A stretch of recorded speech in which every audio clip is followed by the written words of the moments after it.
ಭಾರತ ಮತ್ತು ಬಾಂಗ್ಲಾದೇಶದ ಮೊದಲನೇ ಟೆಸ್ಟ್ ಪಂದ್ಯವನ್ನು ಭಾರತ ಗೆದ್ದಿದೆ. ಇದೇ ಸೆಪ್ಟೆಂಬರ್ 27ರಂದು ಭಾರತ ಮತ್ತು ಬಾಂಗ್ಲಾದೇಶದ ಎರಡನೇ ಟೆಸ್ಟ್ ಪಂದ್ಯವು ಕಾನ್ಪುರದಲ್ಲಿ ನಡೆಯಲಿದೆ.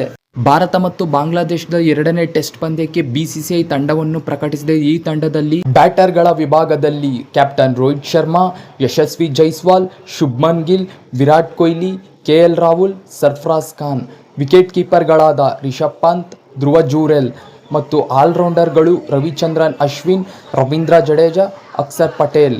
ಬೌಲಿಂಗ್ ವಿಭಾಗದಲ್ಲಿ ಕುಲ್ದೀಪ್ ಯಾದವ್, ಮೊಹಮ್ಮದ್ ಸಿರಾಜ್, ಆಕಾಶ್ ದೀಪ್, ಜಸ್ಪ್ರೀತ್ ಬುಮ್ರಾ ಮತ್ತು ಯಶ್ ದಯಾಳ್. ಬ್ಯಾಟಿಂಗ್ ವಿಭಾಗದಲ್ಲಿ ಭಾರತ ತಂಡ ಮೊದಲನೇ ಪಂದ್ಯದಲ್ಲಿ ಸ್ವಲ್ಪ ಕಳಪೆಯಾಗಿತ್ತು. ಅದೇ ರೀತಿ ನಮ್ಮ ರೋಹಿತ್ ಶರ್ಮಾ, ವಿರಾಟ್ ಕೊಹ್ಲಿ, ನಮ್ಮ ಕನ್ನಡಿಗ ಕೆಎಲ್ ರಾಹುಲ್ ಮತ್ತು ರಿಷಬ್ ಪಂತ್ ಅವರು ಸ್ವಲ್ಪ ಬ್ಯಾಟಿಂಗ್ ನಲ್ಲಿ ಲಯ ಕಂಡುಕೋಬೇಕು. ಉಳಿದಂತೆ ಆಲ್ರೌಂಡರ್ಗಳಾದ ರವೀಂದ್ರ ಜಡೇಜಾ ಮತ್ತು ಅಶ್ವಿನ್ ಅವರು ತುಂಬಾ ಉತ್ತಮವಾಗಿ ಬ್ಯಾಟಿಂಗ್ ಮತ್ತು ಬೌಲಿಂಗ್ ನಲ್ಲಿ ಎರಡರಲ್ಲೂ ತಮ್ಮ ಕೈ ಚಳಕವನ್ನು ತೋರಿಸಿದ್ದಾರೆ. ಎರಡನೇ ಟೆಸ್ಟ್ ಪಂದ್ಯದಲ್ಲಿ ಭಾರತದ ಯಾವ ಒಬ್ಬ ಬ್ಯಾಟರ್ ಅತಿ ಹೆಚ್ಚು ರನ್ ಗಳಿಸಬಹುದು ಮತ್ತು ಯಾವ ಒಬ್ಬ ಬೌಲರ್ ಅತಿ ಹೆಚ್ಚು ವಿಕೆಟ್ ತೆಗೆಯಬಹುದೆಂದು ಕಮೆಂಟ್ ಮಾಡಿ. ಇದೇ ರೀತಿ ಹೆಚ್ಚಿನ ವಿಡಿಯೋಗಳಿಗಾಗಿ ನನ್ನ ಚಾನೆಲ್ ಅನ್ನು ಲೈಕ್ ಮಾಡಿ, ಶೇರ್ ಮಾಡಿ, ಕಮೆಂಟ್ ಮಾಡಿ ಮತ್ತು ಸಬ್ಸ್ಕ್ರೈಬ್ ಮಾಡಿ ಸ್ನೇಹಿತರೆ.